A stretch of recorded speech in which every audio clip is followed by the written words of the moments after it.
తెలంగాణకు స్వాగతం. బులెటిన్ లో ముందుగా headlines.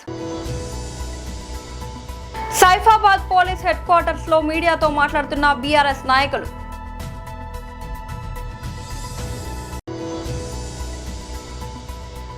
YSRCP central office in charge MLC Lella Appireddy press meet.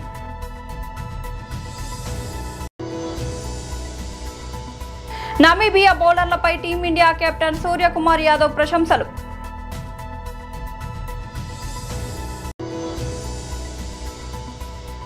Andhra Pradesh శాసనసభలో deputy CM Pawan Kalyan AP budget సెషన్లో మాట్లాడారు. సైఫాబాద్ పోలీస్ హెడ్ క్వార్టర్స్ లో మీడియాతో మాట్లాడుతున్న బీఆర్ఎస్ నాయకులు. ఆదేశాల మేరకు ఈరోజు మేము గౌరవ డీజీపీ గారిని కలవడం జరిగింది. మరి డీజీపీ గారు మీటింగ్లో ఉన్నందువల్ల additional DGP law and order గారిని కలిసి వారికి మొత్తం కూడా వివరించడం జరిగింది. ఈరోజు కాంగ్రెస్ పాలనలో మరి ముఖ్యంగా 89 క్రిమినల్ కేసులు ఎదుర్కొంటున్న ఏకైక ముఖ్యమంత్రిగా దేశంలో పేరొందిన రేవంత్ రెడ్డి గారు, ఆయన్నే ముఖ్యమంత్రి, ఆయన్నే హోంమంత్రి అయ్యి సాగిస్తున్న ఈ దుర్మార్గపు దౌర్జన్యకరమైన పాలన ఏదైతుందో ఆ పాలన వల్ల రాష్ట్రం అతలాకుతలం అవుతుందని చెప్పేసి ఈరోజు మేమందరం కూడా డీజీపీ గారికి నివేదించడం జరిగింది. మరి ముఖ్యంగా ఈ మున్సిపల్ ఎన్నికల సందర్భంగా నిన్న మిర్యాలగూడ పట్టణంలో బీఆర్ఎస్ కార్యకర్తల మీద, నాయకుల మీద చాలా ఘోరమైన దాడి జరిగింది. ఇలా మా కార్యకర్తలు దాడికి గురైన వాళ్ళు ఇలా ప్రాణాలతో చెలగాటమవుతూ ఉన్నారు. వాళ్ళ మీద కేసులు బుక్ చేయాలి, వాళ్ళందరినీ నిందితులను అరెస్ట్ చేయాలని చెప్పేసి డిమాండ్ చేయడం జరిగింది. అదేవిధంగా రేపు జరగబోయే కౌంటింగ్ దృష్ట్యా మరి బీఆర్ఎస్ కార్పొరేటర్ ఎవరైతే ఉన్నారో ఆ కార్పొరేటర్లందరి మీద, కౌన్సిలర్లందరి మీద కూడా కాంగ్రెస్ నాయకులు పెద్ద ఎత్తున కూడా దాడి చేసి వాళ్ళందరినీ కూడా కిడ్నాప్ చేసే ప్రయత్నాలు ఇప్పటి నుంచే మొదలుపెట్టారు అని చెప్పేసి మరి వాళ్ళకు కూడా ప్రొటెక్షన్ ఇవ్వాలి అని చెప్పేసి కూడా మేము ఈరోజు మరి డీజీపీ గారి కార్యాలయాన్ని మరి నివేదించడం జరిగింది. వారు కూడా అన్ని జాగ్రత్తలు తీసుకుంటామని మాకు చెప్పడం జరిగింది. కానీ ఈరోజు ఒక మాజీ పోలీస్ అధికారిగానే కాకుండా మరి ఒక బీఆర్ఎస్ పార్టీ నాయకుడిగా, తెలంగాణ పౌరుడిగా పోలీసు శాఖతో ఉన్న అనుబంధం మరి మూలంగా నేను ఈరోజు చాలా బాధపడుతున్నా. నాతో పాటు యావత్తు తెలంగాణ సమాజం కూడా బాధపడతా ఉన్నది. నిన్న కాంగ్రెస్ నాయకుడు టీపీసీసీ వర్కింగ్ ప్రెసిడెంట్ జగ్గారెడ్డి గారు బహిరంగంగా పోలీస్ అధికారులను ఘోరంగా అవమానించినందుకు. మరి నిన్న జరిగిన సంఘటన పూర్వాపరాల గురించి కొంత చెప్పాల్సిన అవసరం ఉన్నది. మరి నిన్న జంగారెడ్డి గారు ఎవరినైతే దుర్భాషలాడినరో, గాండు అని ఘోరంగా తిట్టిండో ఆ పోలీస్ ఆఫీసర్ మామూలు పోలీస్ ఆఫీసర్ కాదు. ఆ శివకుమార్ యాదవ్ అనే పోలీస్ ఆఫీసర్ 2009వ సంవత్సరంలో ఉగ్రవాదులు, అది మరి ముఖ్యంగా under world dance, mafia dance ఎవరైతే ఉన్నారో ఆ మాఫియా డాన్స్ హైదరాబాద్ నగరంలో తిరుగుతూ ఉంటే వాళ్ళు పోలీసుల మీద దాడి చేస్తే ఎదురుగా కాల్పులు జరిపి ఈ రాష్ట్ర ప్రతిష్టను పెంచిన ఒక మంచి ఆఫీసర్ శివకుమార్ యాదవ్. ఆయనకు భారత రాష్ట్రపతి గ్యాలంటరీ మెడల్ ఇచ్చారు. అంత మంచి రెప్యుటేషన్ ఉన్న ఒక అధికారిని, చట్టం ప్రకారం డ్యూటీ చేస్తున్న అధికారిని పట్టుకొని TPCC working president ex MLA Sangareddy Jaggareddy ఘోరంగా అంటే. YSRCP central office in charge MLC Lella Appireddy press meet నిర్వహించారు. తెలుగుదేశం పార్టీ మరి ముఖ్యంగా కూటమి ప్రభుత్వ హయాంలో జరుగుతున్నటువంటి అన్యాయాలపైన, అక్రమాలపైన, ప్రజల్ని వంశిస్తున్నటువంటి వైనంపైన, దాంతోపాటుగా తెలుగుదేశానికి సంబంధించినటువంటి నాయకులు ప్రభుత్వాన్ని అడ్డం పెట్టుకుని దోచుకుంటున్నటువంటి వైనం పైన ప్రజల పక్షాన పోరాటం చేయాలని మా నాయకుడు పార్టీ అధ్యక్షులు జగన్మోహన్ రెడ్డి గారు మా అందరికి కూడా దిశానిర్దేశం చేయటం జరిగింది. దానిలో భాగంగా ఎవరు ఏ సబ్జెక్టు తీసుకున్నా కూడా ఆ సబ్జెక్ట్ వారీగా అవగాహన చేసుకుని అంకెల రూపంలో సభలో మాట్లాడటమే కాకుండా ప్రజలకు కూడా అర్థమయ్యే రీతిలో ఆధారాలు సాక్ష్యాలు చూపించాలని మండల్లో వైఎస్ఆర్ కాంగ్రెస్ పార్టీకి ఉన్నటువంటి నెంబర్ని ఆధారంగా చేసుకుని ప్రభుత్వం చెప్పే అబద్దాలని అడుగడుగునా కూడా అడ్డుకట్ట వేసే విధంగా అందరూ కూడా సబ్జెక్ట్ మీద మంచి అవగాహన తెచ్చుకోమని చెప్పి అధ్యక్షుల వారు చెప్పడం జరిగింది. అంటే ఎవరు ఏ సబ్జెక్టు తీసుకున్నా కూడా బెటర్గా ప్రజెంట్ చేయగలిగినటువంటి పరిస్థితుల్లో, ఎందుకంటే గతంలో వైఎస్ఆర్ కాంగ్రెస్ పార్టీ పరిపాలన చేసినటువంటి 5 సంవత్సరాల కాలానికి సంబంధించి కానీ ఈ 18 నెలల కాలంలో ఈ ప్రభుత్వం ఈ రాష్ట్రంలో చేసిన పరిపాలనకు సంబంధించి కానీ అన్ని రంగాలకు సంబంధించి విద్యకు తీసుకున్నా, వైద్యానికి తీసుకున్నా, వ్యవసాయానికి తీసుకున్నా, మహిళలకు సంబంధించుకున్నా అన్ని కూడా సంఖ్యాపరంగా ఉన్నటువంటి పరిస్థితులు.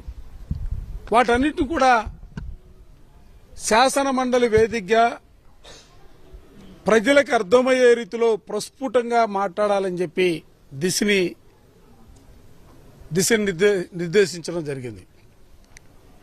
ఈ మధ్యకాలంలో చూసాం, ఈ రాష్ట్రంలో ఎవరైతే ఈ ప్రభుత్వాన్ని ప్రశ్నిస్తా ఉన్నారో ప్రశ్నిస్తున్నటువంటి ప్రతి గొంతును కూడా నొక్కడానికి చేస్తున్నటువంటి ప్రయత్నాలు, వ్యవస్థలను అడ్డు పెట్టుకుని ప్రభుత్వం సాగిస్తున్నటువంటి అన్యాయమైన పోకడల్ని ఎండగట్టాలని, ఈ మధ్యకాలంలో ప్రభుత్వ వైఫల్యాలు మరల్చడానికి సంబంధించి తిరుపతికి సంబంధించినటువంటి లడ్డు వ్యవహారంలో కూడా వాళ్ళు పాటుపడుతున్నటువంటి అన్యాయమైనటువంటి పోకడలను కూడా ఎత్తి చూపాలని చెప్పడం జరిగింది. మీకు తెలుసు, పసికున నమీబియాపై భారత జట్టు ఘన విజయం సాధించిన విషయం తెలిసిందే. ఢిల్లీ వేదికగా జరిగిన ఈ మ్యాచ్లో నమీబియా బౌలర్లు చక్కటి బంతులతో ఆకట్టుకున్నారని టీమిండియా కెప్టెన్ సూర్యకుమార్ యాదవ్ ప్రశంసించారు. కసితో బౌలింగ్ చేస్తూ తమ ప్రణాళికలను చక్కగా అమలుపరిచారని అన్నాడు. ఇషాన్ కిషన్, సంజు శాంసన్ ఇన్నింగ్స్ ప్రారంభించిన విధానం చూసి అది తేలికగా పరుగులు చేయగలిగే పిచ్ అనే అభిప్రాయం కలగడం సహజమేనని అన్నాడు. అయితే పిచ్ అనుకున్నంత తేలికగా లేదని వ్యాఖ్యానించాడు. ఈ పిచ్ పై బ్యాటింగ్ అంత తేలిక కాదని చెప్పాడు. బంతి కాస్త ఆగి బ్యాట్ మీదకు వచ్చిందన్నాడు. శివం దుబే, హార్దిక్ పాండ్యా మధ్య భాగస్వామ్యం భారత జట్టును పటిష్ట స్థితికి తీసుకెళ్లిందని సూర్యకుమార్ తెలిపారు.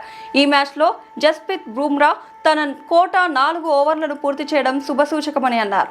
ఈ టోర్నమెంట్లో తర్వాత మ్యాచ్కు బుమ్రా సిద్ధంగా ఉన్నాడని చెప్పాడు. అక్షర్ పటేల్, వరుణ్ చక్రవర్తి బౌలింగ్ కాంబినేషన్ను ఎదుర్కోవడం తమ ప్రత్యర్థులకు కష్టమేనని సూర్యకుమార్ యాదవ్ పేర్కొన్నారు.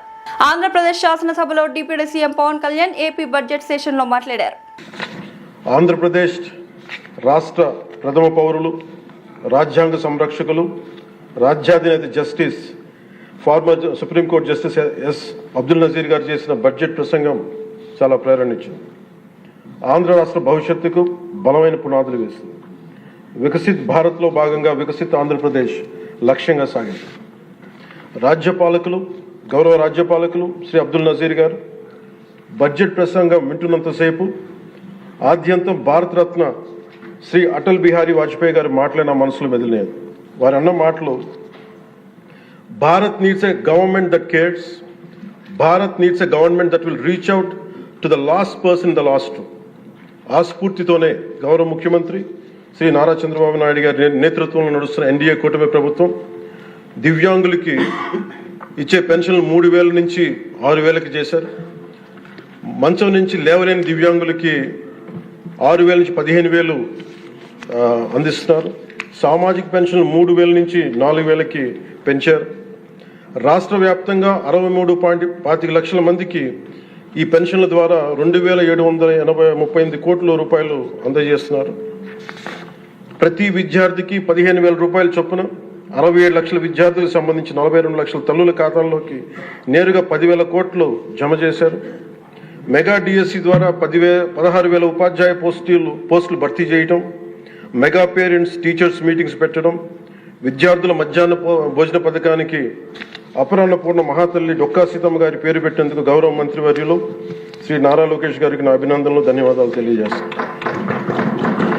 మనకి అన్నం పెట్టే రైతాంగం కష్టాలు, కౌలు రైతుల కన్నీటి కథలు, అప్పులు, మరణాలు విన్నప్పుడల్లా ఆధునిక మహాభారతంలోని పంక్తులు జ్ఞప్తికి వస్తాయి. పొలాల కోరిక ఏమిటి? పంటలు పండించి మనిషి ఆకలి తీర్చాలనే కదా అని దున్నే రైతు అనుకుంటా ఉంటే, అందరి ఆకలి తీర్చడం కోసం దుక్కి దున్నే నా ఆకలి ఎలా తీర్చుకోవాలో నాకు తెలియడం లేదు. నా బతుకొక సున్నా కానీ నడుస్తున్నా. చెట్టుగా ఉంటే ఏడాదికి ఒక వసంతమన్నా దక్కేది, కానీ మనిషిని అన్ని వసంతాలు కోల్పోయానని రైతు బాధపడతా ఉంటే, అలాంటి అన్నం పెట్టే రైతాంగాన్ని గత ప్రభుత్వం రైతుల నుంచి కొనుగోలు చేసిన ధాన్యానికి 1674 కోట్లు చెల్లించకపోతే గౌరవ ముఖ్యమంత్రి శ్రీ నారా చంద్రబాబు నాయుడు గారి నాయకత్వంలోని ఈ ఎన్డీఏ కూటమి ప్రభుత్వం వచ్చిన వెంటనే 1674 కోట్ల బకాయిలు చెల్లించింది అధ్యక్ష. అది కాకుండా అది పే చేసిన తర్వాత దాని తర్వాత 10,650 కోట్లు 7.37 లక్షల రైతాంగానికి 24 గంటల్లోనే 10,650 కోట్లు వారి ఖాతాల్లో జమ చేయడం జరిగింది. ఇంకొక 53,000 మంది పైగా రైతులకి 48 గంటల్లో సుమారు 1000 కోట్లు చెల్లించడం. విజయవాడ కృష్ణా యూనివర్సిటీ ఆధ్వర్యంలో జాతీయ స్థాయి మహిళా నెట్బాల్ పోటీలు నిర్వహిస్తున్నాం. మొత్తం 88 టీం నెట్బాల్ పోటీల్లో పాల్గొంటున్నాయి. క్రీడాకారులకు, కోచ్, రిఫరీలకు క్రీడా ప్రాంగణానికి దగ్గరలో బస ఏర్పాటు చేశాం. ఇప్పటికే 20 టీమ్స్ నగరానికి చేరుకున్నాయి. 5 రోజుల పాటు నెట్బాల్ పోటీలు సాగనున్నాయి. ఇప్పటికే 14 సార్లు క్రీడా పోటీలు నిర్వహించిన అనుభవం కృష్ణా యూనివర్సిటీకి ఉంది. స్పోర్ట్ ఇన్సెంటివ్ మార్క్స్ క్రీడాకారుల ఉన్నతికి తోడ్పడతాయి. Journalism persons. So this is related to Krishna University All India Inter-University Netball Women Tournament 25-26. First of all, we are thanking the All Indian Universities for giving the wonderful opportunity to conduct this event under umbrella of Krishna University. We already given press note to you. There are around 88 teams are going to participate. As of now, 20 teams already landed in the beautiful city of Vijayawada. And we are receiving them in railway station and bus stand, and keeping accommodation here only. For referrals and other match deciding team, we are also giving accommodation nearby Stella College, surrounding Stella College. These are the two logistics we already started. And regarding inaugural function, the guests are going to grace the occasion. Our Honorable Sri Nara Lokesh Garu, Honorable Minister Human Resource Development, Information Technology, Communication and Real-Time Governance, he will grace the occasion as a chief guest. Then Sri M. Ramprasad Reddy Garu, Honorable Minister Transport, Sports and Youth, Government of Andhra Pradesh. He will be the main guest of honor because concerned minister related to the sports and youth activities. And Sri Kollu Ravindra Garu, as you know, Krishna University catering the needs of Krishna district, NTR district and Elore district, and the other two ministers also we have invited. Kindly they accepted. Sri Kollu Ravindra Garu, Honorable Minister Mines, Geology and Excise, Government of Andhra Pradesh, and Kolsu Pardasad Garu, Honorable Minister Housing, Information, Public Relations, Government of Andhra Pradesh. So in addition to that, we are going to start some NTR PG Center, supporting other people like our MP Sivanatha Garu, Yarlagad Venkatrao Garu, Bonda Umameswara Garu, Government Whips, and Vallabhanen Balsauri Garu, our Member of Parliament, he is also supporting our university like anything, and also the local MLA Gadde Rammohan Rao Garu. So these are from the political side, the participants in the event as a guest of honor. Then distinguished guests, our AFC Chairman Madhumurthy Garu, also the Chancellor of the IIITs, and Sri Kon Sasidhar Garu IAS, Honorable Secretary to Government Higher Education Department. Both are going to participate as a distinguished guest. and also our Collector District Magistrate G. Lakshmi Shagaru, and Barani Madam, Vice Chairman, Managing Director SAP, as well as Chairman Sri Animin Ravinayadu are also going to participate tomorrow event, and also local corporator, 10th Division corporator Srimat Devneni Aparna Madam Garu going to participate. Anyway, from Krishna University, we are our entire family is taking the logistics. I am once again thanking especially the physical director family of Krishna University. See, they are taking all the logistics right from since applying this particular event. As you know, the journey started, we applied 2 events. One is Kabaddi and another is Netball. But central government in the form of AAU, it is allotted as a Netball women tournament. But our team is Kabaddi very strong. That's why this year we have concentrated Kabaddi to win All India. But they have not given, only Netball is allotted to us. That is where the journey started. Now tomorrow is going to be land with the inaugural function. The match will be started from 7 a.m. onwards on knockout based. And 88 teams are already registered. And already the fixed table also decided, it is circulated to all the participants, and QR code for railway station route map as well as to Stella College and bus stand to Stella College, airport to Stella College already given. I think there is no problem in that. As you know, it is very nearby to Vijayawada railway station as well as bus stand. And accommodation, food, that is boarding, lodging, everything in the campus only we are taking, because it is a women tournament. We have to take more precautions. See, that we are taking each and every step with the help of the principal madam, Mary Stella College, and their entire family members are supporting in that particular direction. So these are some of the points. I am requesting press and media, please give full coverage. The Vijayawada people also may participate for the tomorrow events from tomorrow to 14th to 18th. So this is from my side. Now I am requesting our Rector Garu as well as our Principal Stella College Madam and PDs and Sports Board Secretary, if any point I missed, can address or add any other information. Then we will interact with you for our questions. Congress party గిరిజనులకు చేసింది ఏమీ లేదని Osmania university పూర్వ విద్యార్థి బానోతు బాలు నాయక్ అన్నారు. Osmania university arts కళాశాల వద్ద Balu Naik media సమావేశం ఏర్పాటు చేశారు. ఈ సందర్భంగా బాలు నాయక్ మాట్లాడుతూ నాగార్జున సాగర్ లో రెడ్డిల రాజ్యం నడుస్తుందని 80% ఉన్న గిరిజనులకు అన్యాయం జరుగుతుందని మండిపడ్డారు. తెలంగాణ రాష్ట్రంలో జాతీయ పార్టీలను చెప్పుకుంటున్న కాంగ్రెస్, బీజేపీ, బీఆర్ఎస్ గిరిజనులను ఆర్థికంగా, రాజకీయంగా చెప్పుకోదగ్గ చేసింది ఏమీ లేదని ఎద్దేవా చేశారు. కల్వకుంట్ల కవిత పిలుపు మేరకు తెలంగాణ జాగృతిలో ఫిబ్రవరి 15న చంపాపేట్ గ్రీన్ పార్క్ నుండి బంజారా హిల్స్ తెలంగాణ జాగృతి కార్యాలయంకు భారీ ఎత్తున వెళ్లి కల్వకుంట్ల కవిత సమక్షంలో తెలంగాణ జాగృతిలో చేరనున్నట్టు తెలిపారు. నన్ను గుర్తించి తెలంగాణ జాగృతిలోకి ఆహ్వానించడం చాలా సంతోషకరమని కవితకు ధన్యవాదాలు తెలియజేశారు. అందరికీ నమస్కారం. నా పేరు బణావత్ బాలునాయక్. నేను ఉస్మానియా యూనివర్సిటీ పూర్వ విద్యార్థిని.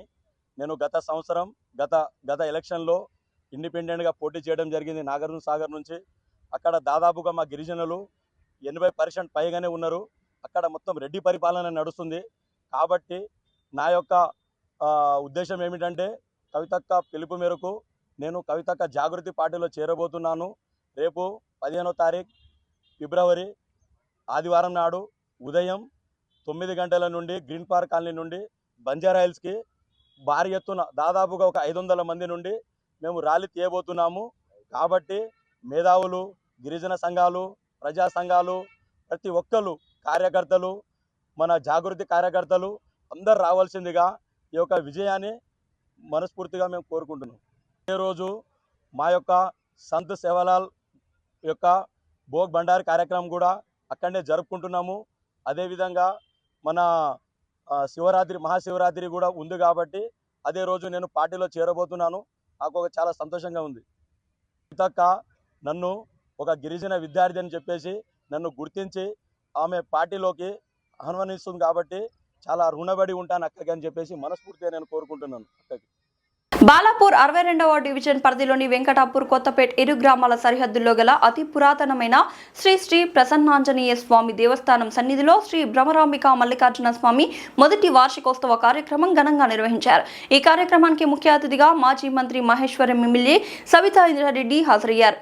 శ్రీ ప్రసన్నాంజనేయ స్వామి దేవస్థానం ఆలయ కమిటీ చైర్మన్ సిల్వేరి సాంబశివ ఆధ్వర్యంలో నిర్వహించిన ఈ వార్షికోత్సవ సందర్భంగా రాజశ్యామల సహిత మహాచండీ హోమం, శ్రీ భ్రమరాంబిక మల్లికార్జున స్వామి వారి కళ్యాణ మహోత్సవం, అలాగే భారీ అన్నప్రసాద వితరణ జరిగింది. భారీ అన్నదాన కార్యక్రమం నిర్వహించారు. ఈ సందర్భంగా ఎమ్మెల్యే సబితా ఇంద్రారెడ్డి ఆలయంలో ప్రత్యేక పూజల కార్యక్రమంలో పాల్గొని నిర్వాహకులకు అభినందనలు తెలిపారు. భక్తులందరికీ శ్రీ భ్రమరాంబిక మల్లికార్జున స్వామి వారి ఆశీస్సులు ఎల్లవేళలా ఉండాలని హృదయపూర్వకంగా ప్రార్థించారు.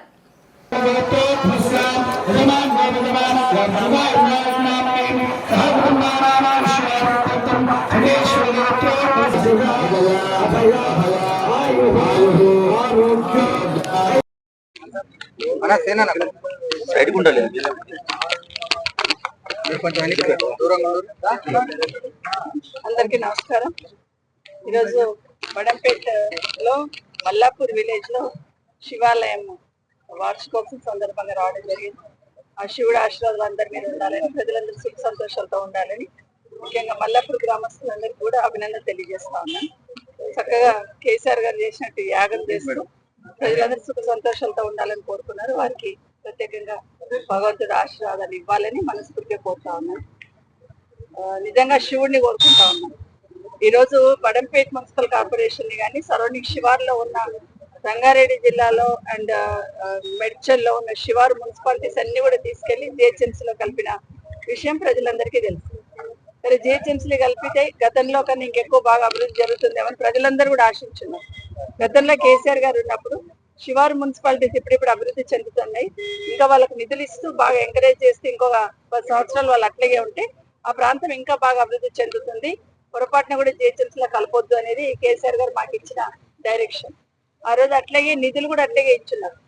ఎక్కడి నుండో ఏది కావాలన్న నిధులు అట్లా మంజూరు ఇస్తూ కొంత మార్పు తీసుకొచ్చే ప్రయత్నం చేస్తున్నారు. ఆ రోజు శివారు మున్సిపాలిటీస్ కి డ్రింకింగ్ వాటర్ కి 1200 కోట్లు ఇచ్చారు కేసీఆర్ గారు 4 సంవత్సరాలకి, 6 సంవత్సరాలకి, 5 సంవత్సరాల కిందట. అట్లాంటిది ఇప్పటికీ ఇంకా కొంత మంచి సౌకర్యం కలగాల్సిన ఏరియా ఇంకా కొంత ఉంది. అంటే పాత గ్రామ పంచాయతీల పైప్ లైన్ అంతా అప్గ్రేడ్ చేయడం ఇదంతా కూడా మళ్ళీ ఎస్టిమేట్ చేసి ప్రభుత్వం పంపించడం జరిగింది. అవి అక్కడే అయిపోయింది. వాటి మీద దృష్టి పెట్టకుండా, ఎందుకంటే ఇప్పుడిప్పుడే డెవలప్ అవుతున్న శివారు ప్రాంతాల మీద ప్రత్యేకమైన ప్రణాళికతోనే దృష్టి పెట్టాల్సిన అవసరం ఉంది. కానీ ఈరోజు ఏమైపోయింది, శివారు మున్సిపాలిటీస్ అన్ని ఆర్థికంగా బాగా ఉన్నాయి. వాటి అన్నింటిని తీసుకొచ్చి జిహెచ్ఎంసీలో కలపాలన్న ఆలోచనతో ఈరోజు జిహెచ్ఎంసీలో కలిపేస్తున్నారు. కొన్ని కలిపితేనన్నా ఒక ప్రణాళికబద్ధమైన డెవలప్మెంట్ చేస్తారని ఆశించినాం. సరే, ఎక్కడైతే హైదరాబాద్ లెక్కుందో మేము ఇక్కడ కూడా అట్లే చేస్తామంటే అట్లాగే ఆశించినాం. హైదరాబాద్ లో ఫ్రీ వాటర్ వస్తుంది, మాకు కూడా ఫ్రీ వాటర్ ఇస్తారేమో 20,000 లీటర్స్ వరకు. బులెటిన్ ముగించే ముందు హెడ్లైన్స్ మరోసారి. సైఫాబాద్ పోలీస్ హెడ్ క్వార్టర్స్ లో మీడియాతో మాట్లాడుతున్న బీఆర్ఎస్ నాయకులు.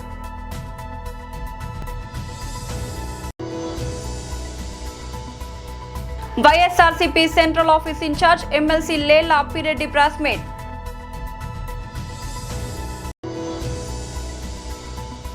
నమీబియా బౌలర్లపై టీమిండియా కెప్టెన్ సూర్యకుమార్ యాదవ్ ప్రశంసలు.